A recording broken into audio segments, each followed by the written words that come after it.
Poštovani gledalci, gledate emisiju Dobar dan Bosno i Hercegovino. Često zanemarena tema u našoj zemlji jeste osiguravanje imovine, jer stanovnici Bosne i Hercegovine mnogo češće posežu za alternativnim načinima zaštite svoje imovine, kao što su postavka zaštitnih ograda, kamera i sl., misleći da su to povoljniji načini. Ali da li u konačnici takve prakse bivaju isplativije od postupka osiguravanja imovine, naročito kada se radi o Bosancima i Hercegovcima koji žive van granica naše zemlje i najčešće nisu u mogućnosti da vrše nadzor nad svojom imovinom, saznaćemo u narednim minutama. Moj gost je predsjednik Uprave Grave osiguranja DD Sarajevo, gospodin Fikret Hodžić. Dobar vam dan i hvala što govorite za emisiju Dobar dan Bosno i Hercegovino. Dobar dan i vama, vašim gledateljima i hvala na prilici da kažem nekoliko riječi o ovako važnoj temi. Tako, evo, shodno mojoj najavi, koliko se govori o osiguranju imovine u našoj zemlji, naročito za one koji imaju, kako sam kazala, imovinu u Bosni i Hercegovini, a žive van njenih granica? Vi ste sami u uvodu dobro kazali da je ova tema jako zanemarena kako kod naših građana koji žive domicilno u Bosni i Hercegovini, tako djelimično i kod dijaspore. Dijaspora zapravo ima višu svijest o potrebi osiguranja imovine i mi smo i došli na ovu ideju da se malo više njima obraćamo i tako dalje. Iz prostog razloga što naši građani koji žive u Njemačkoj, Austriji ili Sloveniji vrlo često traže upite, traže sami upite za osiguranje svoje imovine koja je u Bosni i Hercegovini. To je posebno izraženo gore u Unsko-Sanskom kantonu, dole u Hercegovačko-Neretvanskom kantonu, područje Tomislavgrada, Livna, kao i gore u Gradačcu. I naročito oni koji dolaze, recimo, mjesečno, često, tako da kažem, kući ili nemaju svoje familije koja će se brinuti i paziti o tim objektima. A zašto možemo reći da je upravo za njih osiguravanje imovine dobra odluka? Pa zato što oni uglavnom imaju jako vrijedne objekte. Osim toga imaju jako vrijednu opremu u objektima, stvari domaćinstva i tako dalje. I iz tog razloga imaju vrlo često i vrijedne mašine. I sada gelender ili neka zaštita druga, dvostruka brava, lijevo-desno, može odvratiti provalnika od toga. Ali ako ipak uspije, jedino osiguranje će nadoknaditi tu izgubljenu štetu. I ta šteta je obično mnogo veća od same premije osiguranja ili cijene koju treba osiguranik platiti. To su osnovni razlozi. A da li ljudi generalno znaju šta uopšte nude police osiguranja? Jesu li dovoljno upoznati sa tim? Pa mislim da nisu. Naši ljudi koji žive i rade vani, posebno su oni upoznati jer većina njih žive u stanovima u najmu ili u kućama koje su sami izgradili. I oni znaju da je to na zapadu skoro pa obavezno, ali tu obavezu nije im nametnula država. Niti se država brine o našoj imovini. Kao i ovdje, mi građani, mi vlasnici imovine moramo se brinuti o sebi i o svojoj imovini. Tako da oni imaju značajno višu svijest o tome. Istina je da se polako i kod nas, ali ja bih rekao ipak još uvijek stidljivo pokreće to pitanje osiguranja imovine, čak i u vremenu kad se dese elementarne nepogode kao što su godinama unazad ili prošle godine koje su bile ovdje u kantonu Sarajevo, poplave na Iliđi recimo. Da, upravo sam to željela da spomenem. Evo, spominjete poplave, evo trenutno svjedočimo i požarima, tu su i zemljotresi naravno koji nas često pogode. Da li police osiguravanja imovine pokrivaju i takve stvari?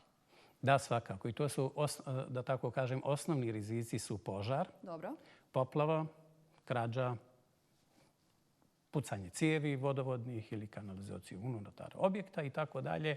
Ali, recimo, odnedavno mi, Grave osiguranje, od 1. januara ove godine osiguravamo i rizike zemljotresa. To smo isto tako imali situacija gore u području Unsko-Sanskog kantona kada su prije 2 i više godina bili zemljotresi gore u Petrinji.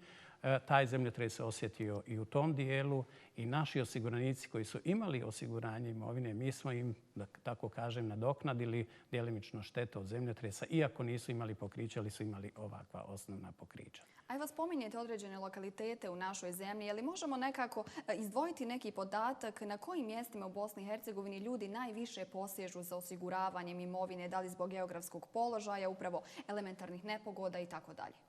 Generalno, kanton Sarajevo kao najbogatije područje i ekonomski, i privredno, pa da tako kažem i po samim primanjima građana, najviše je osigurano imovine ovdje, kako fizičkih, tako i pravnih lica. Istina, fizička lica osiguravaju dominantno zato što moraju.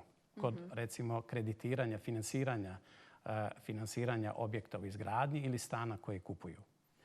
Istina, i tu postoji zabluda.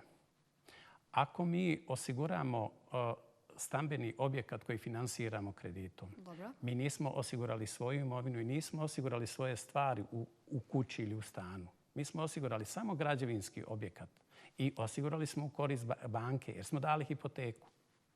Tek kada izgradimo objekat, nakon 2 ili više godina, često se individualni objekti grade i po 10 godina, dograđuju i tako dalje, tek onda trebamo praktično osigurati taj objekat i brinuti u njemu za sebe, zbog sebe.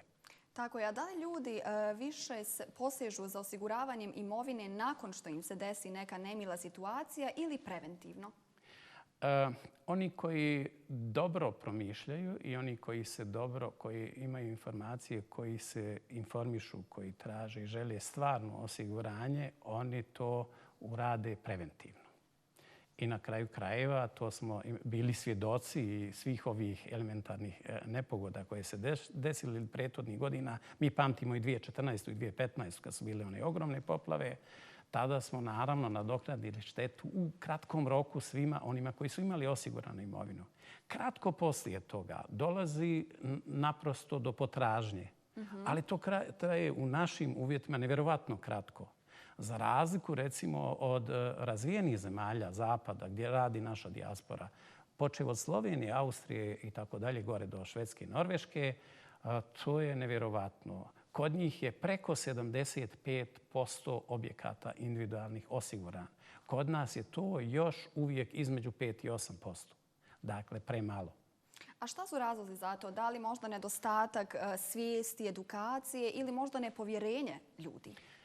Sve od ovoga. Budimo iskreni.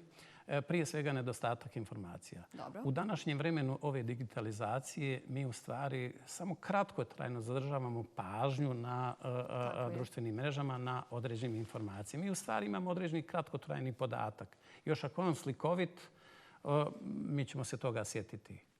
Ali podatke ili razmišljanje, osiguranje je ozbiljan posao. Osiguranje je jedan proizvod kao odijelo po mjeri.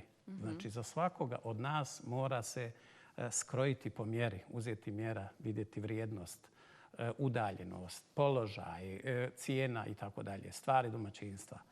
To je jedan od razloga, zato što ljudi naprosto kratko zadržavaju pažnju. Drugi od razloga što smo mi obasuti, bombardovani informacijama, lošim informacijama, opasnim informacijama, strah. Ali isto tako kad se desi neki požar, isto tako kratkotrajno djeluje taj požar kao loša informacija, teška informacija. Mi imamo slučajeve gdje doniramo krov da bismo nekoj porodici koja ima potrebu, ali nema mogućnost finansijsku da osigura svoju kuću, izgori krov. I kratkotrajno ljudi okolo razmišljaju o osiguranju svog objekta. Međutim, to kratko traje. Dakle, nedovoljna takozvana finansijska pismenost građana i nedovoljna informiranost i nedovoljna, da tako kažem, agilnost i nas osiguravača kao i vlasti u Bosni i Hercegovini, jer naprosto osiguravanjem imovine mi svoje brige i brige društvene zajednice prenosimo na osiguravajuće društvo. Da, upravo tako. Navešću jedan primjer. Navedite, ali kratko, nije nam još mnogo vremena. Kratko, naravno, ta neinformisanost ili isto tako predrasude, svi su isti, nema od toga ništa i tako dalje. Vrijednost objekta ili recimo objekat od 100 kvadrata vrijedi 200.000. Dobro. Ljudi misle da je to preskupo. Da. A šta je preskupo? Koliko je to? A kada govorimo o tome šta je preskupo i kada govorimo o ovom krojenju po mjeri, je li Grave osiguranje nudi takvu mogućnost svojim korisnicima? Da, upravo tako. Upravo tako, jer mi imamo 3 proizvoda. Dobro. Jedan osnovni, Grave dom, dakle za obične građevinske objekte, stanove manje kvadrature i isto tako namještaj unutra standardni, da tako kažem. Imamo Grave, imamo top i imamo top plus. gdje je obuhvaćeno sve, pa čak i odgovornost ako se desi nešto u našem dvorištu. Obuhvaćena garaža, ograda, skupe, recimo, biljke i tako dalje.